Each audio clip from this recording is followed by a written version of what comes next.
شاید اس کے اندر دو چیزیں آتی ہیں.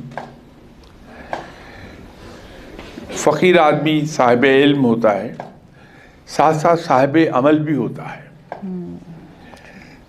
تو جو آدمی صاحب علم ہے اور صاحب عمل بھی ہے وہ دل کا کبھی سخت نہیں ہوتا. اس کا غصہ یہاں سے اوپر اوپر ہوتا ہے، یہاں سے نیچے ادھر نہیں جاتا غصہ اس کا. اگر وہ کسی وقت ناراضگی کا اظہار بھی کرتا ہے تو وہ صرف زبان کی حد تک ہے، دل میں اس کے ناراضگی کوئی نہیں آتی. آپ کسی فقیر کو کسی دوسرے انسان سے ناراض نہیں دیکھیں گی، کبھی ناراض نہیں ہوتا کسی سے.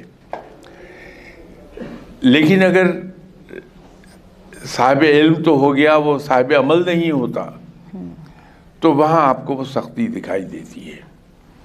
تو صاحب علم اگر صاحب عمل بھی ہے تو کبھی سخت دل نہیں ہوگا.